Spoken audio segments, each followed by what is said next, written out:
si Idol madla, nakakahanga, may mga hawak, gandang linyada. Ika'y inspirasyon kung bakit hanggang ngayon ako'y palaging kumakarera.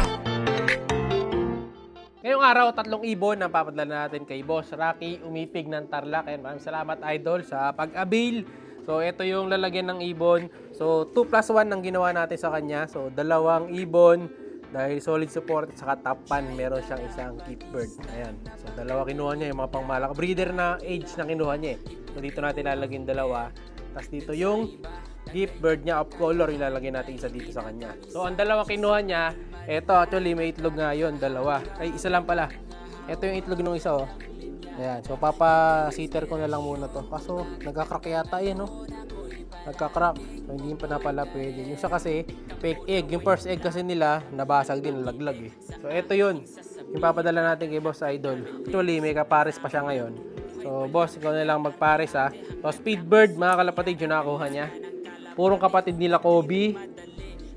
Ito yun, mga kalapatid. Hen.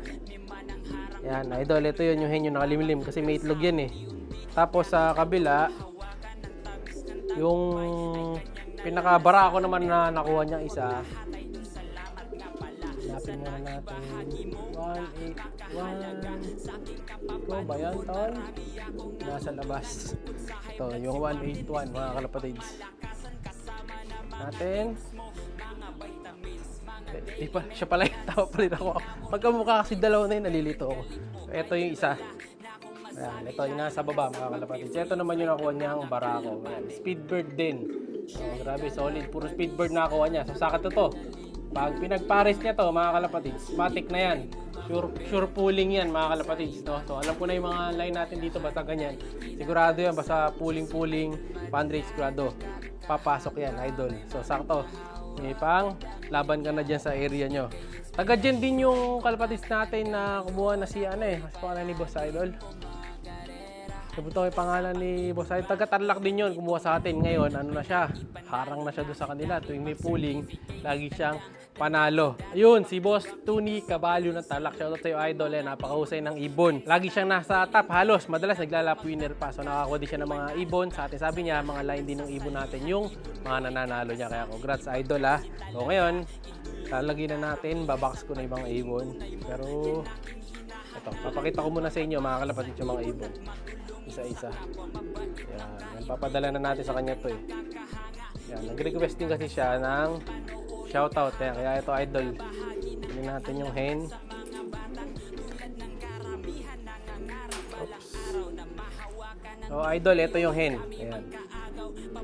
Yung hen na speedbird. So, pearl eye na pearl eye ito. Ayan, medyo malaki din katawan niya, no? Solid ang katawan. Machong-macho. Katawan, naka-flex. Ayan. So, naka-ano to eh. BCPC. Ayan, BCPC. Full seed nila Kobe to. No? So, sigurado to. Ayan, solid. So, ngayon, siyempre, bibigyan natin ng ano yan, ideal pills. No? Bibigyan natin ideal para di ma-stress yung ibon sa biyahe. No? Kailangan natin ibigyan ng ideal. Yan. Kasi Tarlac din eh. Tapos motor lang. Mainit pa naman ngayon. Subukan ko muna. Yo. Sakto. Yan, Idol, ito na. Thank you, Idol. Lagay ko na sa box. Ito yung mga box natin eh. Pagtatabihin ko dito yung nakuha niya. Tapos yung isa na gift bird dito sa solo. Kasi baka mahiwalay ng pwesto yun eh. Para yung nakuha niya magkasama. Ayan o, ito yung mata niya, mga kalapatids. Oh. Matang mata nila AJ. Solid. Oh. Breeder to, mga kalapatids. Breeder age na. Ayan. May mga anak to nandun sa likod eh. Saka sa taas. Mga cross. Saka yung pinaka speedbird na populing natin nasa likod naman. No?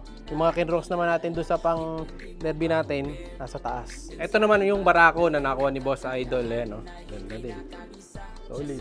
So ito, mata naman nito, ano siya, pearl eye din. Pero yung pearl eye nito, medyo rosy. Ano? Pinky. Pinkish ang pagka-pearl eye nito. Mas maputi mata nito. Ayan. Ito naman, lahi nila Boy Paasa to, mga kalapatid. Kapatid nila Boy Paasa naman to. Ayan. Pero same sila ng nanay. Ayan. Speedbird. Kita nyo na yung buntot yan, no? One tail na one tail. laki ng katawan. Ito yung barako, idol. Ayan, thank you. So, dito natin lalagyan sa kabilang box. Ayan. Idol, matsala. Box na natin. Tapos yung gift bird, kukunin ko din. All set na mga kalapatid. Lagay ko na yung gift bird niya. Hindi ko napapakita sa inyo. Pero yun yung kalapate. Ayun o. Ayan, nasa loob yung gift bird niya. Dito, kita ba dito? Ayun, kita mga kalapatid. Basta yan ang gift bird ni Boss Idol. No? So, ite-tape na natin to sa secure ko. So, kita nyo naman yung pagkakalagay ng tape natin. Secure na secure mga kalapatid. Walang kalaglag yan. Hindi mo lalaglag yung ibon, saka di makakawala. Ito rin, dalawa laman nito. Pero, kita nyo, secure na secure dyan. Ayan, ganyan tayo mag-ship. Saka maraming butas para yung kalapate talagang darating ng okay dyan sa inyo. Kasi na-experience yung dati, di ba? Yung binili kong dalawang kalapate, dumating dito sa akin. Parang nagiging, ano na sila, napepetrify na, nagiging bato na unti-unti, tumitigas. Buti na lang, buhay pa.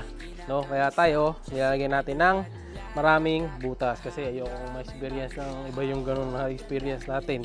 No, mahirap kasi mamaya mawala yung ibon. Na-experience ko pa nga dati, yung binili kong ibon naman na nangyari, dumating dito sa akin may sakit kasi yung rider, ang ginawa ng rider, pinatulog pa sa kanila ng isang buong araw yung kalapate.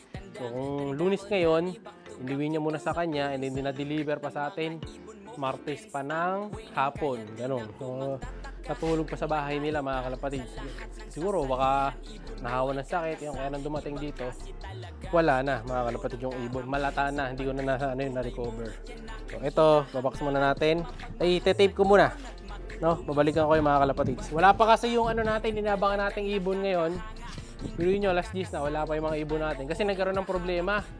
No, update ko lang kayo sa next video kung ano yung naging problema dun sa mga kalapati na sinakay natin sa club. Pero ito, tape muna natin to. Parating na yung rider niyan eh. You know, okay na, nakatore na tong mga ibon natin. Nakatape na rin, safe na sila. So, ready to ship na. So, muli, shoutout kay Idol Rocky Umipig ng Tarlac. Yan, Augusto Tarlac. Salamat, Idol. Ayan, ngayon, may space na akong isa dito. No? Nagbabawas talaga tayong ibon mga kalapatids para makapag-free up tayo ng space eh. So, pwede na tayong maglagay ng ibon dito. Saka, dito. Ito, barako to eh. So, dahil wala na siyang kapare. Speedbird din to mga kalapatids actually. Yung project kasi natin dito is inbreed nung lahi nila. No? So, paparitan ko to ngayon. Si BJ to mga kalapatids. Kapatid nila EJ, nila AJ, nila Kobe. No, kapatid din niya yung inalis nating babae diyan kanina. So ngayon, ibigyan ko siya ng panibagong kapares na katatabi natin dito. Hanap natin siya ng new pair. Kukuha natin siya ng ibang Speedbird. Or meron ako sa labas na ibon, ex machina bird. Pwedeng doon ko pares. Titingnan ko kung may available pa akong Speedbird dito. Ayan, dito, hihanap natin siya ng mga kapares dito. Yung iba kasi dito, halos mga bago na, yung mga pinahinga ko, mga kalapatids eh. Puro mga naka-break na yan, ayan, no? Mga naka-break na ng mga ibon natin. Wala na yata akong Speedbird dito, nakagamit na lahat ng Speedbird ko. Pero sa labas, may mga ibon pa naman tayo, pwede tayong kumuha sa labas. Or kung may bakante pa akong hen na nakakapares. Kasi marami ko dito, mga kalapatids, mga barako, puro barako. So, ito nyo yung barako ko dito sa taas. Ayan o. Dalawa, walang kapares. Ito, nakapahinga kasi itong dalawa na to. Ito, ready for breeding na din to. Dalawa din yan. Barako din. Tapos ito pa. Dalawa, kulay pula, barako. Ayan, mga available din yan, yung mga pula dito sa kabila. Ito. Baka doon ko pares to sa ex machina. Ex machina itong isa na to. Yan o. Solid dyan mga kalapatid. Ex machina bird dyan. Pwede natin pares to. Yan pa. Diba? Solid birds na natin yan. Ang ganda eh. Tapos ito, yung pula na to, pwede rin to. Pwede rin pala dito sa red check na to. Nakapahinga kasi to eh. Okay, marami tayong pwedeng pares dito. Yun, mga naka-break kasi iba na yan kaya hindi pwede magamit. No? So abangan nyo na lang natin kung saan natin siya magandang pares. Pero for now, ang inaabangan ko, yung release ng ibon natin. Sana ma-release na. So, update ko kayo, if ever na ma-release nga ngayong araw yung ibon natin, mga kalapatid. Pero for now, yun na muna para sa araw na to.